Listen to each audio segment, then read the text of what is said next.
Well, Joseph and his brethren have certainly come a long way, and so have the careers of Andrew Lloyd Webber and Tim Rice. But to really understand the show and the men who wrote it, let's go back 3 decades and across the Atlantic. The 60s were not only a time of radical change in mores, but in fashion and music as well. And the revolution's epicenter was London.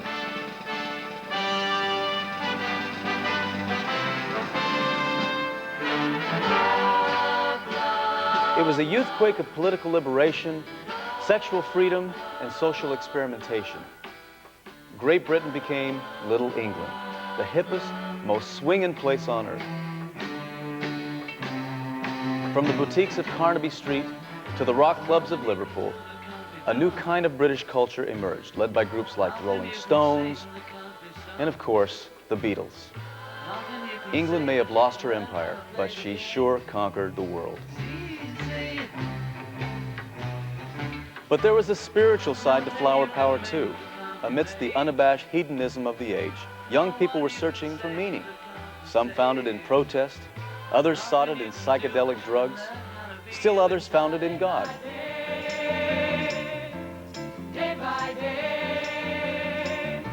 Might not have been religion as their parents understood it, but it was all part of doing your own thing. And no single work of the 1960s brought youth culture and the New Testament together more controversially than Andrew Lloyd Webber's and Tim Rice's Jesus Christ Superstar.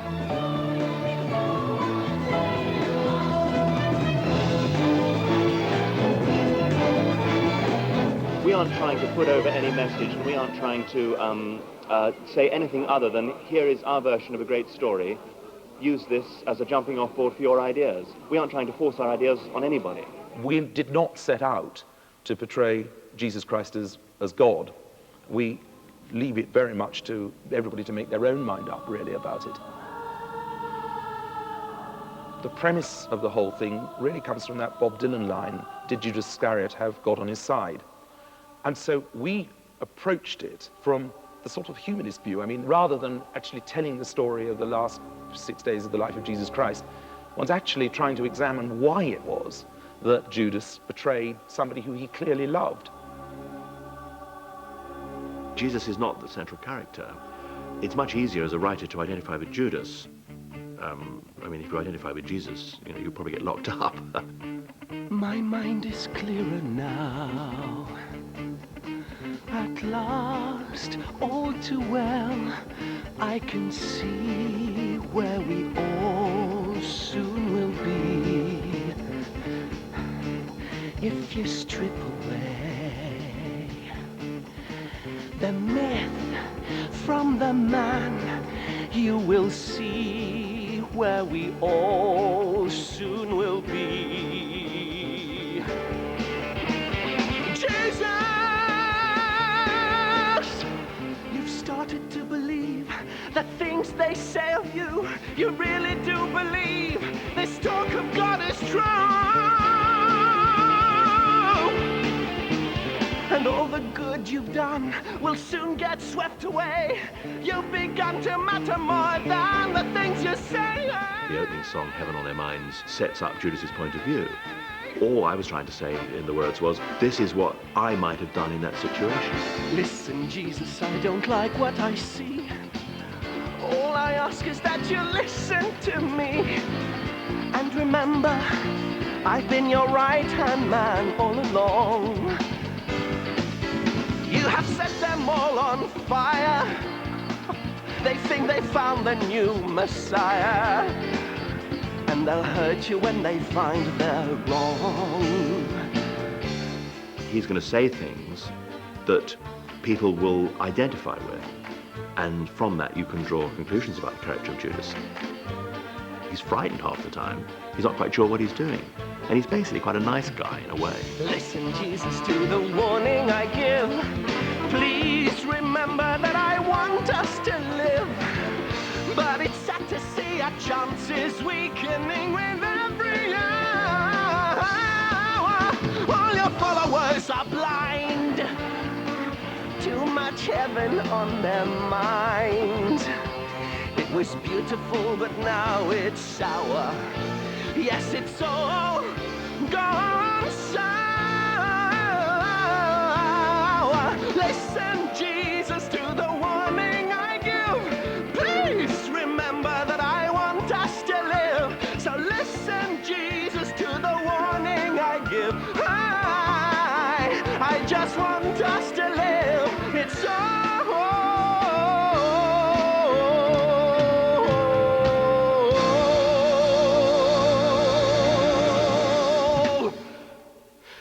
gone sour.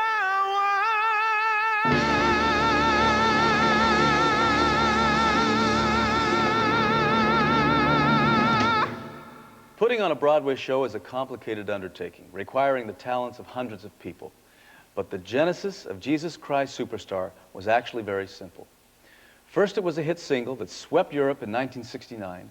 Then it was a best-selling double album, hopping across the Atlantic and topping the charts in America. Finally, it landed here on Broadway, where it quickly became one of the most controversial shows in the long history of the Great White Way.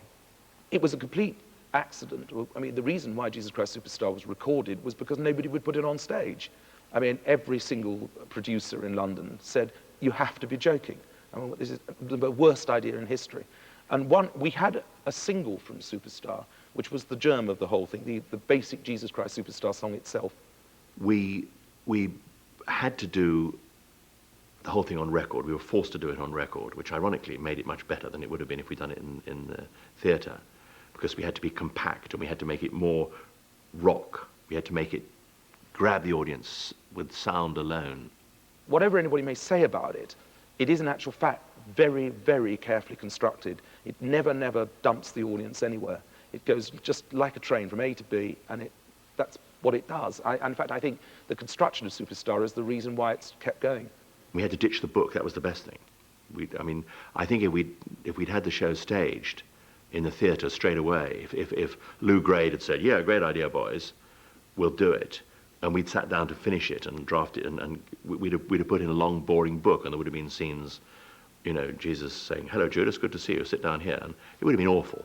And the music would not have been as dynamic and as contemporary. I don't know how to love him, what to do, how to move him.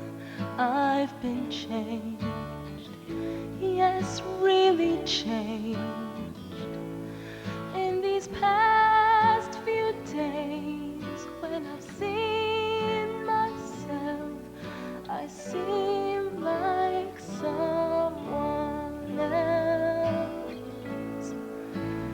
I don't know how. I think I Don't Know How to Love Him is the best lyric that Tim has ever written. We know Mary Magdalene was a prostitute, and we know that Jesus was one of the very few people who regarded her as a human being. And I think that comes over very strongly in the piece. He's just a man, and I've had so many men before in very many ways. He's just one more.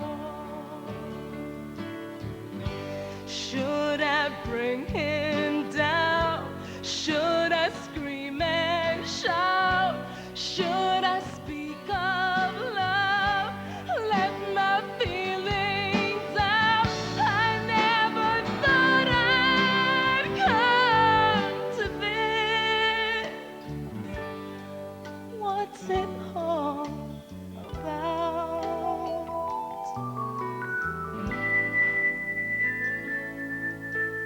Don't you think it's rather funny? I should be in this position. I'm the one who's always been so calm, so cool, no lover's fool, running every show. He scares me so.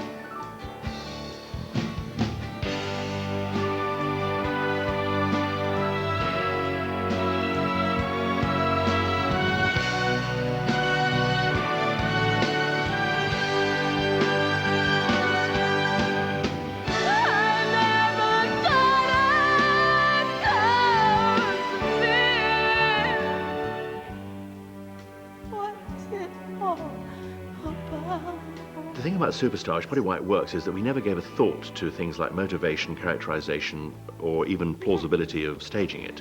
If he said he loved me,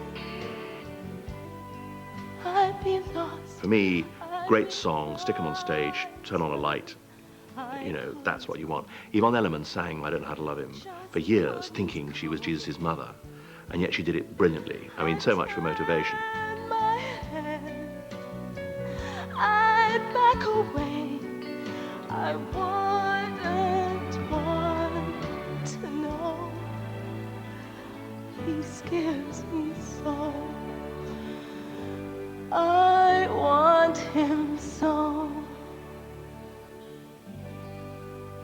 I love him so.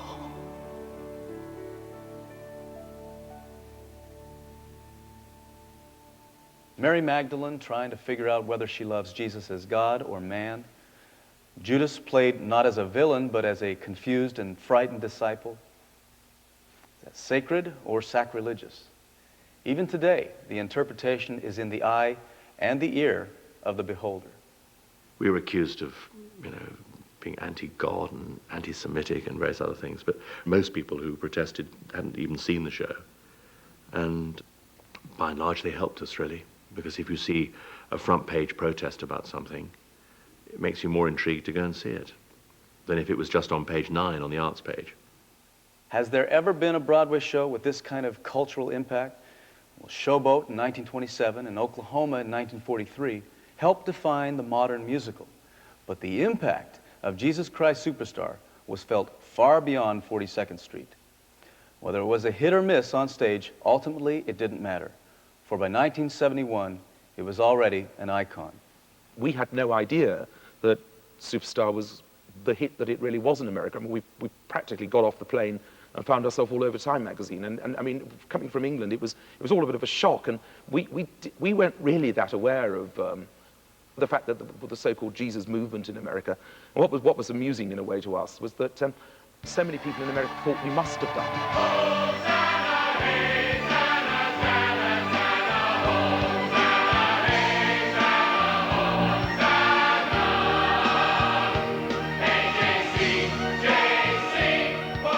What we were trying to do was to show how he was in his way reacting to circumstances that may have arguably spun out of his own control. Why waste your breath moaning at the crowd? Nothing can be done to stop the shouting. I just wanted to show Jesus the man without denying the possibility that he was a god. The rocks and stones themselves would start to sing. And at that point, he was getting to the stage where he wasn't sure what his destiny was. He didn't know whether he was meant to die. He didn't know whether he'd gone too far. He was being thrilled by some of the acceptance he was having. Other times he was hating it. I suppose to a certain extent, one thought, if I was in this ludicrously unlikely situation, how would I react? Sing me a song, but not for me alone. Sing out for yourselves, for you are blessed. There is not one of you who cannot win the kingdom. The slow, the suffering, the quick, the dead. He had to be a being with human failings. I mean, if he was just a god, or if he knew he was God, then what's the suffering? What's the agony? Where's the dilemma? Where's the sacrifice?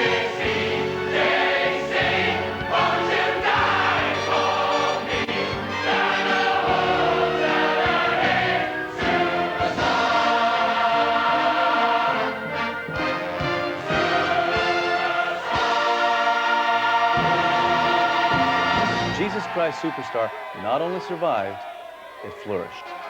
In London, where Jim Sharman's version broke the record as the longest-running musical in British history. In Tokyo, where the acclaimed Shiki production turned Christ's Road to Golgotha into riveting kabuki drama.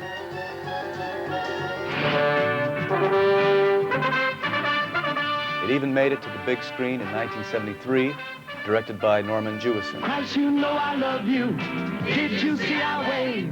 I believe in you and God, so tell me that I'm saved. Superstar became the foundation of the Lloyd Webber fortune, enabling him to buy his 16th century manor house, Sidmonton Court, with its sweeping bucolic vistas of the famous Watership Down. There he turned the estate's private chapel into a small theater where all of Lloyd Webber's musicals are workshopped before heading to his own personal chain of more than 20 London theaters, including the Venerable Palace. For their next show, Andrew and Tim chose a subject that, at first glance, doesn't seem very religious at all: the life of Eva Perón, wife of the Argentine dictator. Your distance. There's no real religion in Evita at all. What we were really writing about is something that I don't think we did realize at the time. But you have to think back to 1974-5 in Britain. I mean, it was a nightmare time. I mean, people were forming private armies. The whole fabric of British society looked as if it was falling apart. There had been a miners' strike which had brought down the government. Now, I don't know that Tim and I consciously realized this, but I think we wrote Evita because what was going on in our own country rubbed off on us, and what we felt was that a story about an extremist who happens to be a glamorous extremist, an attractive extremist, was a very dangerous story to write and a real cautionary tale.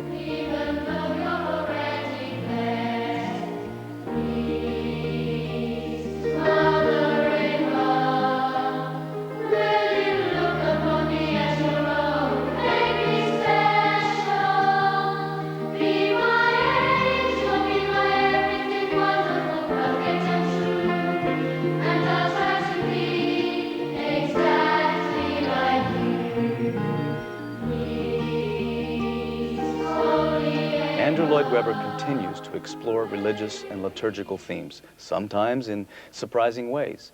Take Cats, for instance. The tattered prostitute Grisabella, the feline Mary Magdalene, is chosen by old Deuteronomy to ascend to heaven, the Heaviside Layer. A levitating car tire. That's kind of a tough way to get into heaven.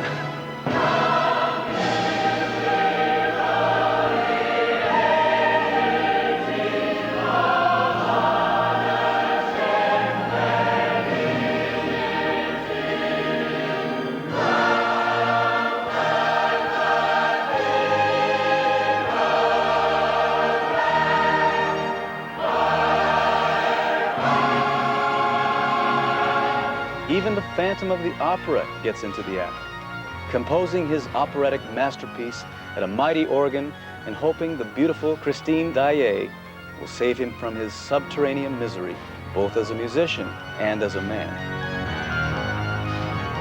Send a flare up in the sky, try to burn a torch, and try to build a bonfire.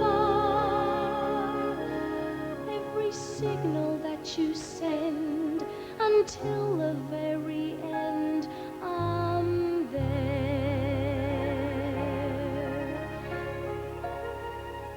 So whistle down the wind, for I have always been right there. Even today, in his later works, the theme of faith, or the lack of it, is never very far beneath the surface. For instance, Whistle Down the Wind. It's a story of a mysterious stranger, an escaped convict who is mistaken for none other than Jesus Christ by a group of innocent school children. I got a plastic flower, so it will never die.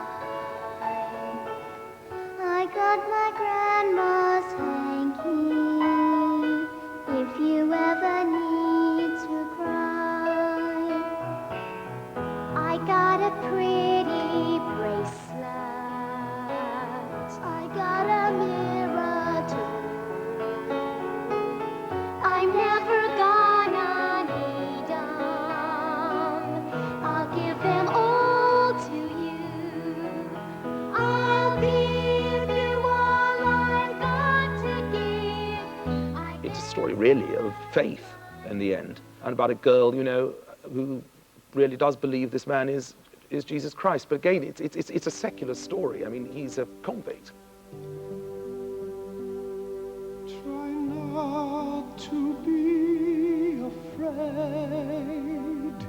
So many things can happen, but nothing's ever quite as bad as it might appear. I'll give you all I got. You know I can protect you and try and stop you shedding even one more single tear. Shelter from the storms, Refuge from the world outside. safety from I always find that one's very much in the hands of a lyricist. And in Jim Steinman's case, I mean, he has very purple language. I mean, a lot of those Meatloaf songs are sort of strange, over-the-top mini-operas. Healing of the wounds, the vanishing of nightmares. He's using the fact that she thinks that he's Jesus to get her to go in a very dangerous situation and find a package, which is a gun, so he can make his escape. And he knows he's manipulating her, but he's also at the same time slightly falling in love with her. This is the vow I've made. I'll see it all come true now. And all you have to do for me, try not to be afraid. She finds herself really through this man. And this man at the end, by not taking advantage of her, redeems himself. This promise that I made you, you will always be with me.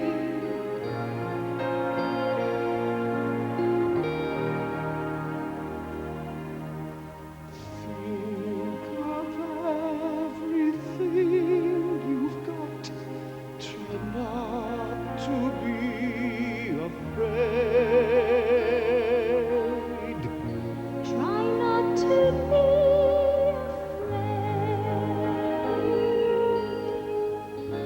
afraid. Try not to be afraid.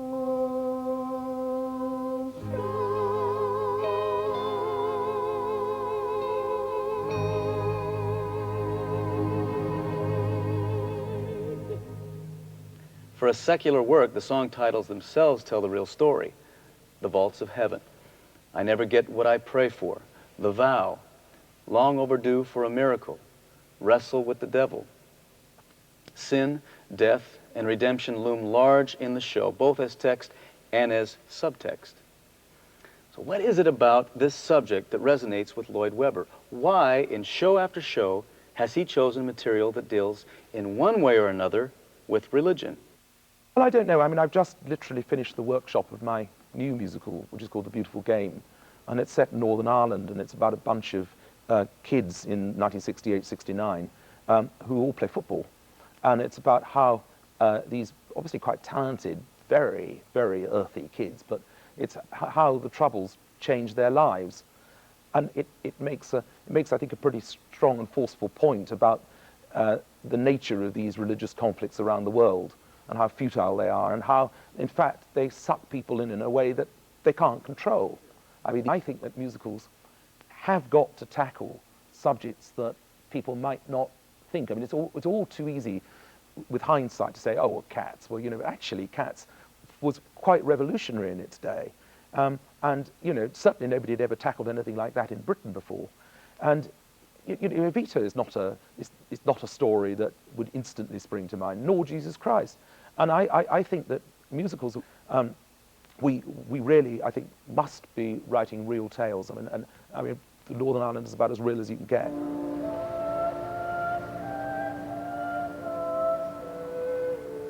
Back in 1985, right here in St. Thomas Episcopal Church, Andrew Lloyd Webber finally gave full voice to his lifelong interest in religious themes. The work was the Requiem, a complete setting for soloists, chorus, and orchestra of the ancient liturgy that has long fascinated opera composers. You know, I'm a great admirer of Benjamin Britten, who was very, very keen on using boys' voices. I find something very exciting and very interesting in the British choral tradition because it's a huge part of the fabric of British music over the years.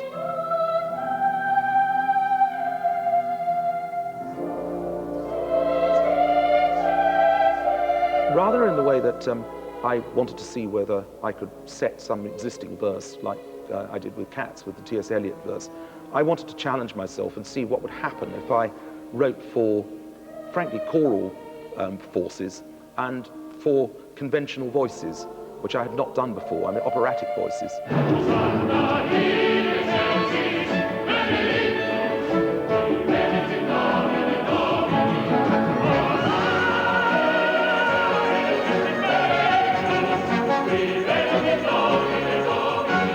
I guess the idea of doing the Requiem slightly comes back to Northern Ireland. I originally wondered whether or not I could write something which used texts from news broadcasts of the day, and I could never make it work. And so I then settled on the idea of the Latin Requiem Mass, partly because I knew a journalist who was killed in the bomb at Harrods, and partly because my father had died in 1982. Andrew's father, William Lloyd Webber, was a well-known figure on the British music scene. During his varied career, he was the organist at two important London churches, All Saints, Margaret Street, and Central Hall, Westminster, a professor of composition and harmony at the Royal College of Music, and the director of the London College of Music. He was very, very eclectic in his tastes. He allowed any kind of music into the house if he thought it was good.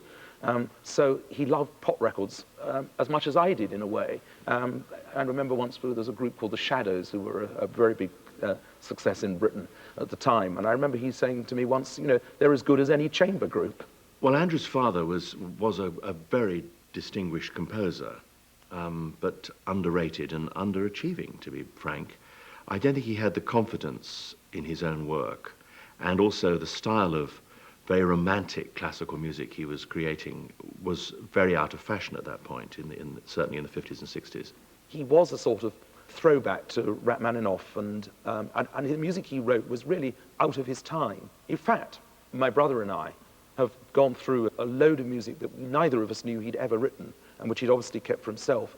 And in fact, he was an amazing popular melodist. I don't know what my father would have thought of the Requiem Mass. I think he would have been surprised because he was a church music composer himself. And I think he probably would have thought in the back of his mind, well, actually, this is Andrew going on in what is more the family tradition. I guess I consider myself as a theatrical animal at the end of the day. And the Latin Requiem Mass is about as theatrical a text as you can get. And I suppose that also appealed to me. I was also just interested to see, I was really stretching myself. One of the difficulties that, I suppose, look, I'm not complaining about it, but for somebody like myself, who's very largely self-taught, I mean, a lot of my learning has to happen in public. And when I was doing the Requiem Mass, I was really doing it just to see if I could.